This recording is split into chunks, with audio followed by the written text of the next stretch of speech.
Praise the Lord. प्रभु के नाम की स्तुति हो, महिमा हो। आज एक बार और फिर प्रभु के वचनों से मैं आपको रूबरू कराना चाहता हूँ कि प्रभु हमें किस तरीके से वचनों से बात करते हैं। आज हम लोग देखेंगे भजन संहिता 23। बहुत ही जाना माना वचन है, बहुत ही पसंदीदा सबका वचन है। और ये वचन जो कहता है, यहोवा मेरा चरवाहा है, मुझे कुछ घटी ना होगी। मीन्स यहोवा मेरा चरवाहा है कि मतलब है कि एक संबंध को दर्शाता है यहाँ पे कि हमारा प्रभु के साथ रिलेशनशिप किस तरीके की होनी चाहिए। हमारा खुदा के साथ में रिश्ता कैसा होना चाहिए। हमारा चरवाहा वो तो है, परंतु क्या हम उसके सन्मुख में, उसके छत्र छाया में चल रहे हैं और उसके साथ चल रहे हैं। इस बात को समझने की ज़रूरत है। और इसी तरीके से देखते हैं, संबंध को जोड़ता है ये वचन जो है परमेश्वर का।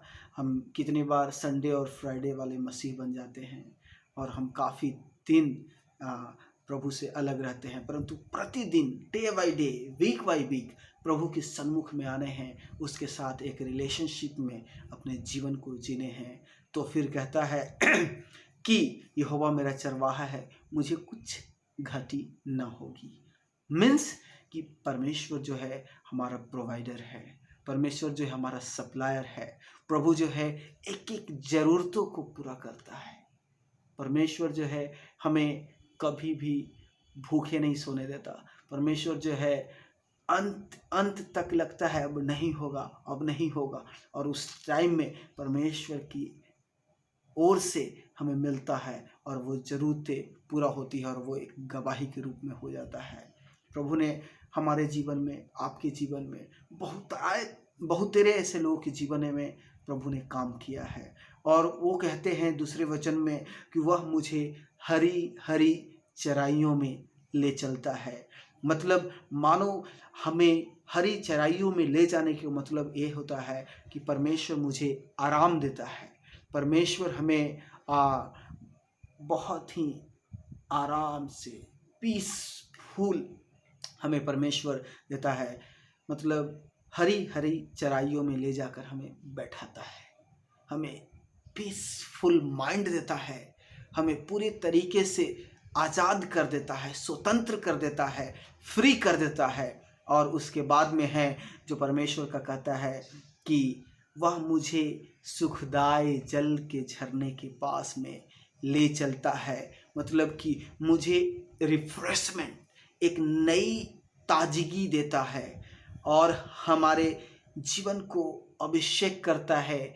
और सुखदायी जल के झरने से हमारे लगे हुए एक एक पापों को, एक एक श्रापों को अपने लहू के द्वारा धो देता है।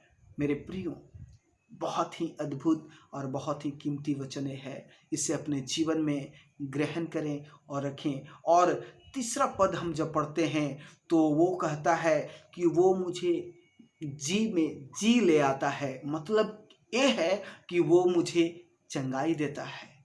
जी में जी ले आने का मतलब कि हमारे शरीर जब अपने आप में निराश रहते, अपने आप में हमारे अंदर में बीमारी रहता है, लगता है अब मैं नहीं बचूंगा, अब मैं नहीं बचूंगा, डॉक्टर को दिखा रहा हूँ ठीक नहीं हो रहा है, उस टाइम में कहता है परमेश्वर कि वह मुझे जी में जी ले आता है। मतलब कि मेरे शरीर में अपने जान को डाल देता है और परमेश्वर जो है हमें शांति देता है। और दूसरा बात, धर्म के मार्ग में वह मेरे नाम अगुवाई करता है। मतलब कि परमेश्वर जो है हमें गाइड करता है, परमेश्वर जो है हमारा अगुवाई करता है और हमें आगे ले चलता है। चौथा वचन इस तरीके से बताता है कि चाहे मैं घोर अंधकार से भरी हुई तराइयों में होकर चलूं।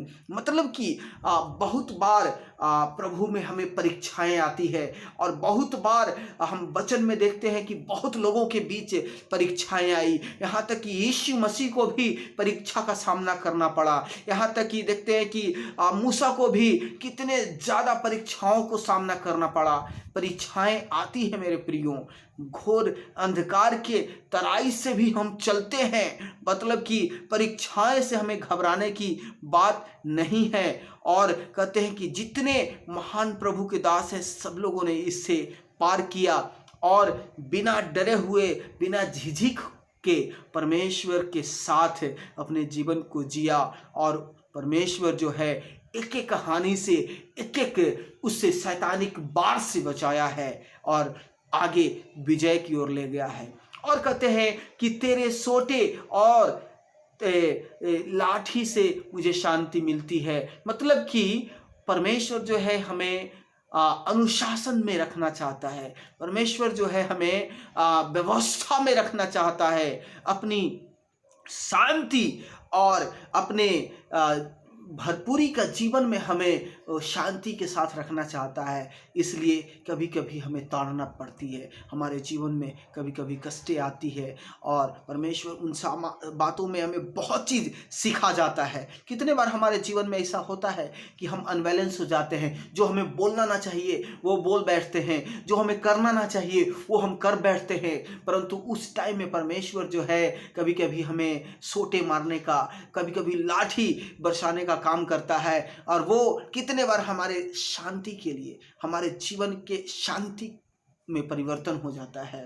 5 वचन में कहता है कि तू मेरे सताने वालों के ऊपर मेज बिछाता है। मतलब कि वो कभी कभी परीक्षाओं को साथ में हमें सताने वाले के बीच में, है ना, सताने वाले के बीच मेज बिछाता है। मतलब कि वो हमें व्यवस्थित रूप से हमारे सामने में हमें आशीष करता है, हमें बचाता है। और कहता है कि मेरा कटोरा जो है उमंड रहा है। मतलब कि एक नई आशा देता है परमेश्वर, है ना, एक नई ताकत देता है परमेश्वर। और कहता है कि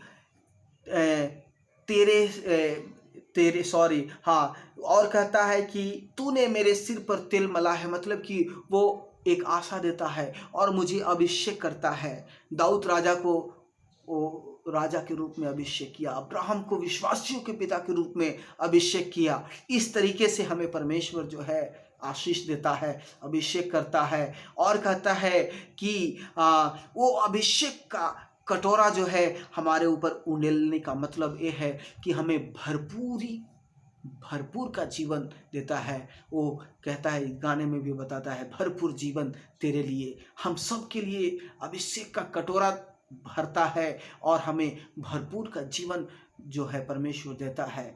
और अंत का वचन जिस प्रकार से है कि निश्चय भलाई और करुणा आपके साथ और हमारे साथ सदा और सदा सर्वदा बनी रहती है। मतलब कि आशीष देता है, वो हमें ब्लेसिंग करता है। और कहता है कि वो हमें सुरक्षा देता है, वो हमारे जीवन को सिक्योरिटी करता है। और कहता है सदा सर्वदा, मतलब कि अनंत काल के लिए हमें एक जीवन देता है। मेरे प्रियो, मैं बहुत ही कम समय में आपको बताने के लिए ये चाहता हूँ कि परमेश्वर जो है हमारा रक्षा करने वाला परमेश्वर है। परमेश्वर जो है हमारे ऊपर चरवाहा है। हम अपने आप को उसी के हाथ में रखकर चलें, उसी के अगुवाई में चलें, ताकि हम कभी अपने जीवन में कष्ट को ना देखें, अपने जीवन में मुसीबत को ना देखें, और उसके शीतल छाया में, उसके आशीष में, उसके तले हम अपने जीवन को जिएं। प्रभु बहुत बहुत इस वचन से आपको, हम सबको आशीष दे। धन्यवाद।